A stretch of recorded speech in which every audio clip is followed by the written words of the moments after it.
So how can you become more effective faster? I remember reading the 7 Habits of Highly Effective People on my search for this answer, and it felt like Stephen Covey was talking right to me. He shared ideas like, treat a man as he is, and he will remain as he is. Treat a man as he can and should be, and he will become as he can and should be. To change ourselves effectively, we first have to change our perceptions.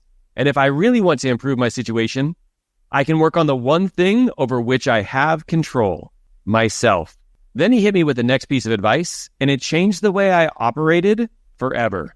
He said, but until a person can say deeply and honestly, I am what I am today because of the choices I made yesterday, that person cannot say, I choose otherwise.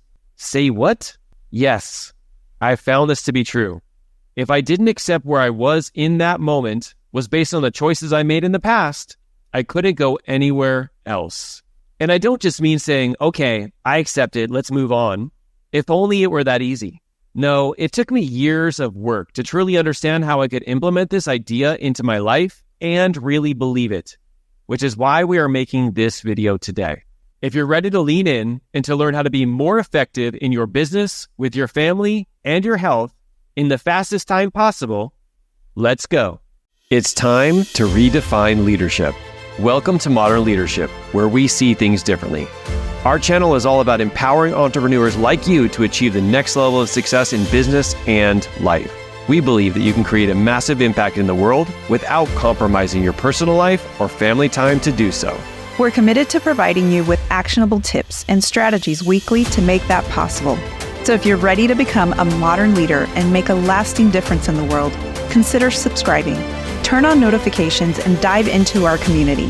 We want to thank you for being here because the world needs your leadership now more than ever. Let's go. Okay, so we have to talk about this quote. So Stephen Covey says, but until a person can say deeply and honestly, I am what I am today because of the choices I made yesterday, that person cannot say, I choose otherwise. What does that mean to you? I like to think of this as kind of like that idea of taking ownership of what you can control. One of his most effective habits has to do with focusing on the things you can control, because then you can actually make different decisions and take different actions. But if you don't own your part of it, if you're pointing outside, if you're directing it to someone else, then it's going to take up all of your valuable time and energy on the things that you actually can change. So instead of focusing your time and attention on the things you can't control, take ownership of where you are, and that gives you the power to move forward differently. So I want to ask you a question to see how this shows up for you. So how do you think taking responsibility for your past choices has influenced your ability to make different choices moving forward? Yeah, this is about accepting what is already done, because we can't control the past. We can't go back and change our decisions and our choices. So accepting that, knowing that you can't go back and change the past, and all you have is the future and to move forward, that will actually influence the choices that you make. But what happens is you learn from the past. You can't go back and change it, but you definitely can learn. You can learn about what to do and what not to do. Yeah, I really like that, because when we think about using our time and energy in a productive way, thinking about what you want to create in the future, or even just reflecting on the past to pull some of those lessons forward, those are both very good uses of our time. Okay, so have there been moments where you've struggled to accept your consequences of your past choices, and how did you overcome that? Yeah, early on, being a police officer for a long time, I was in a very negative environment. And so I was always focused on what's broken, wrong, or missing.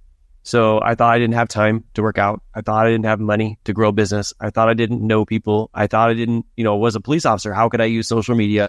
And all of these past things were things that I was struggling with that actually got me to not do something different. And because I kind of had a closed mindset around that, it was just a matter of fact. That's just the way that it was.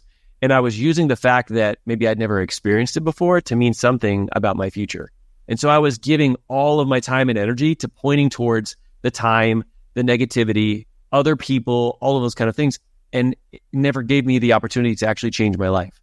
And it wasn't until Andrew was born, I had to spend 73 days in the NICU, that I realized that I was giving away the power to other people, when in reality, if I took control of it, if I took ownership of it, then I could actually go out there and change it. And I know that, you know this, I ended up losing 100 pounds, creating a business that creates multiple six figures that allowed me to retire early, and doing all of these things about trying to become a better father and a better husband. But it started with me taking control of things I can't control because I really wanted to be effective. Not just effective in my career, but also as a husband, as a father, as a business owner. And so when we take control of the things we can control, that's when we can be the most effective. So I want to ask you a question a little bit about reflecting. You were talking about a little bit about reflecting in the past, and I'm curious, in what ways do you think reflecting on the past choices can actually empower us instead of deflate us? Yeah, I think sometimes when we do think about the past, we think about what went wrong, like what choices we made that we really wish we didn't. However, how you can look at it is looking at the past to learn from it, but looking at the opportunities that you have moving forward. So it's really thinking about what kind of choices can I make that I'm going to be proud of moving forward based off of what I learned from the past. Yeah, I really like that idea. When we think about our past, it's kind of unfair to get some new information, learn some new things, and then hold the decisions that we made in the past against us. But we still made a decision and we still took action. Whether we believe it to be the right or the wrong action, it was important for us to do to get to where we are. As a matter of fact, because we did that, we now have an opportunity to do it differently. Because like we always say, you cannot improve inaction, right? Okay, so let's talk about leadership a little bit. So in the context of leadership, how can some of the principles of self-accountability and choice influence one's approach to leadership and decision-making? Yeah, this is a really important piece of the puzzle. And that is when you want others to take accountability for themselves, when you want them to take ownership, one of the most important pieces is for you to take ownership of the things that you can control.